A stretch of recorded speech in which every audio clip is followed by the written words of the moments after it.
Hello, അപ്പോൾ എല്ലാവർക്കും എൻ്റെ വീഡിയോയിലേക്ക് സ്വാഗതം. അപ്പോൾ ഞാൻ ഇന്ന് ഉണ്ടാക്കുന്നത് ഗോതമ്പ് കൊണ്ട് ഒരു ഉപ്പുമാവാണ് ഉണ്ടാക്കുന്നത്. നുറുക്ക് ഗോതമ്പ് കൊണ്ടുള്ള ഉപ്പുമാവ്. അതിനായി ആദ്യം വേണ്ടത് കുറച്ച് കടലപ്പരിപ്പ്, പിന്നെ ഒരു സവാള, അതുപോലെ എരിവിനാവശ്യമായ മുളക്, പച്ചമുളകോ എന്ത് മുളക് വേണമെങ്കിൽ എടുക്കാം. പിന്നെ കുറച്ച് ഇഞ്ചി ചെറുതായി അരിഞ്ഞത്. പിന്നെ വേണ്ടത് പൊരിക്കടലയാണ്. പൊരിക്കടല വേണമെങ്കിൽ മാത്രം ചേർത്താൽ മതി, ഒരു ടേസ്റ്റ് കിട്ടാൻ വേണ്ടിയിട്ടാണ്. ഇനി ഞാനൊരു ചീനച്ചട്ടി അടുപ്പിൽ വെച്ചിട്ടുണ്ട്. ഇനി ആവശ്യത്തിനുള്ള വെളിച്ചെണ്ണ ഒഴിച്ചു കൊടുക്കാം. വെളിച്ചെണ്ണ ചൂടായി വരട്ടെ. ഇത് നമുക്ക് ഗോതമ്പ് ഉപ്പുമാവ് എന്ന് പറയുമ്പോൾ പ്രത്യേകിച്ച് വൈകുന്നേരമോ കാലത്തൊക്കെ കഴിക്കാൻ പറ്റുന്നൊരു റെസിപ്പിയാണ്. ഷുഗർ ഉള്ളവർക്കൊക്കെ, ഗോതമ്പൊക്കെ സ്ഥിരമായി കഴിക്കുന്നവർക്കൊക്കെ ഒരു വെറൈറ്റി ആയിട്ട് ഒന്ന് ഉണ്ടാക്കി നോക്കാം. അപ്പോൾ അതിലേക്ക് ഞാൻ കുറച്ച് കടുക് ഇട്ട് കൊടുത്തിട്ടുണ്ട്. അതിൻ്റെ കൂടെ കുറച്ച് ഉഴുന്ന് പരിപ്പ്, അതൊരു ടേസ്റ്റിന് വേണ്ടി ഇട്ട് കൊടുക്കണം. പിന്നെ ഞാൻ കടലപ്പരിപ്പ് ഞാനൊന്ന് കഴുകിയ ശേഷമാണ് ഇടുന്നത്. അപ്പോൾ കടലപ്പരിപ്പ് ഇട്ടിട്ട് നല്ലപോലെ ഒന്ന് ഇളക്കി കൊടുക്കാം. കഴുകണം നിർബന്ധമൊന്നുമില്ല, ഞാൻ ജസ്റ്റ് ഒന്ന് കഴുകിയെന്നേ ഉള്ളൂ. ഇനി ആ കടലപ്പരിപ്പും ഉഴുന്ന് പരിപ്പൊക്കെ ആ എണ്ണയിൽ ഒന്ന് മൊരിഞ്ഞ് വരുന്ന സമയത്ത് നമുക്ക് കുറച്ച് കറിവേപ്പില കൂടി ചേർത്ത് കൊടുക്കാം.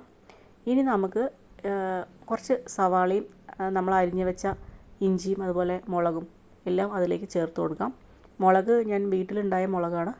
അതെല്ലാം കൂടെ ചേർത്ത് നല്ലപോലെ ഒന്ന് വഴറ്റിയെടുക്കാം.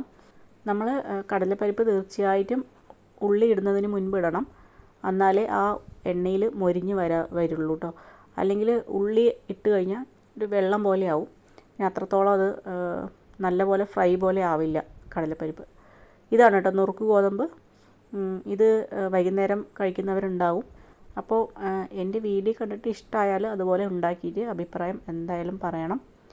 അപ്പം ഇനി നമുക്ക് ഇതിലേക്ക് വെള്ളം ഒഴിച്ചു കൊടുക്കാം. നമ്മൾ ഇതൊക്കെ ജസ്റ്റ് ഒന്ന് വഴറ്റിയെടുത്തിട്ടുണ്ട്. അതിനുശേഷം ഞാൻ 2 ഗ്ലാസ് വെള്ളം ഒഴിക്കുന്നത്. 2 ഗ്ലാസ് വെള്ളത്തിന് ഏകദേശം ഒരാൾക്ക് നല്ലപോലെ കഴിക്കാം. അതായത് 2 ആൾക്ക്. കുറച്ച് ക്വാണ്ടിറ്റി കുറവ് കഴിക്കുന്നവരാണെങ്കിൽ 2 പേർക്ക് കഴിക്കാവുന്ന ക്വാണ്ടിറ്റിയിലാണ് ഞാൻ ഉണ്ടാക്കുന്നത്. 2 ഗ്ലാസ് ഫുൾ വെള്ളം എടുത്താൽ 2 പേർക്ക്. നല്ലപോലെ കഴിക്കുന്നവർക്കാണെങ്കിൽ ഇത് ഒരാൾക്ക് മതിയാവും, അല്ലെങ്കിൽ 2 പേർക്ക് കഴിക്കാൻ പറ്റും. ഇനി ഈ തിളച്ച് വരുന്ന സമയത്ത്, വെള്ളം ചൂടായി വരുന്ന സമയത്ത് ഞാൻ കുറച്ച് നെയ്യ് കൂടെ ചേർക്കുന്നുണ്ട്, ഒരു ടേസ്റ്റിന് വേണ്ടിയിട്ട്. കൊളസ്ട്രോൾ അങ്ങനെയുള്ളവർക്ക് ചേർക്കേണ്ട കാര്യമില്ല, ഞാൻ ഒരു ടേസ്റ്റിന് വേണ്ടി ചേർത്താണ്. ഇത് നമുക്ക് നമ്മൾ എണ്ണ ഒഴിച്ച് വഴറ്റുന്ന സമയത്ത് വേണമെങ്കിൽ നെയ്യ് ചേർക്കാം, അവസാനം വേണമെങ്കിൽ ചേർക്കാം. ഞാൻ ഈ വെള്ളം തിളപ്പിക്കുമ്പോൾ ഒന്ന് ഇട്ട് കൊടുത്തു. ഇനി നമുക്ക് നമ്മുടെ നുറുക്ക് ഗോതമ്പ് കുറച്ചായിട്ട് ഇട്ടിട്ട് ഇളക്കി കൊടുക്കാം.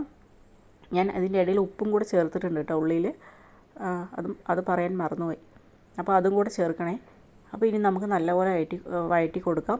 അപ്പോൾ കുറച്ചായിട്ട് നുറുക്ക് ഗോതമ്പ് ഇട്ട ശേഷം വഴറ്റി കൊടുക്കാം. കുറച്ച് വെള്ളത്തോടെ തന്നെ, ഇത്രയും വെള്ളത്തോടെ തന്നെ നമ്മൾ ഗോതമ്പ് ഇടാവൂ. കാരണം അത് വേവാനുണ്ട്. ജസ്റ്റ് ഒരു 1-2 മിനിറ്റിൻ്റെ ഉള്ളിൽ അത് വെന്ത് കിട്ടും, അത്രേ ആവശ്യമുള്ളൂ. ഇനി ഒന്ന് തിളച്ച് വരുന്ന സമയത്ത് ഞാൻ ഫ്ലെയിം ഒന്ന് കമ്മിയാക്കുന്നുണ്ട്. ഒരു 2 മിനിറ്റ് അത്രേ ആവശ്യമുള്ളൂ ഇത് വേവാനായിട്ട്. ഇനി 2 മിനിറ്റ് കഴിഞ്ഞാൽ നമുക്ക് നോക്കാം. ഏകദേശം അത് റെഡി ആയിട്ടുണ്ടാവും. ഇപ്പോൾ ഏകദേശം ഒരു 1.5-2 മിനിറ്റിൻ്റെ അടുത്തായി. ഞാൻ പറഞ്ഞല്ലോ, അത് വെള്ളമൊക്കെ വറ്റി വന്നിട്ടുണ്ട്. ഈ ഒരു കൺസിസ്റ്റൻസി തന്നെ അത് ഓഫ് ചെയ്യുന്നതാണ് നല്ലത്. അത് ചൂടാറുന്ന സമയത്ത് ഒന്നും കൂടെ ഒന്ന് കട്ടിയാവും. അപ്പോൾ ഇപ്പോൾ തന്നെ ഞാനത് ഓഫ് ചെയ്യുന്നുണ്ട്. നമ്മുടെ ഗോതമ്പ് ഉപ്പുമാവ് റെഡി ആയിട്ടുണ്ട്. ഇത് ഇഷ്ടമായാൽ തീർച്ചയായും സപ്പോർട്ട് ചെയ്യണം, അതുപോലെ അഭിപ്രായം അറിയിക്കണം. വീഡിയോ കണ്ടിഷ്ടമായാൽ, കുറേ വീഡിയോസ് ഞാൻ ഇട്ടിട്ടുണ്ട്, ഒന്ന് കാണാൻ ശ്രമിക്കുക. Thank you. സബ്സ്ക്രൈബ് ചെയ്യാൻ മറക്കരുത്.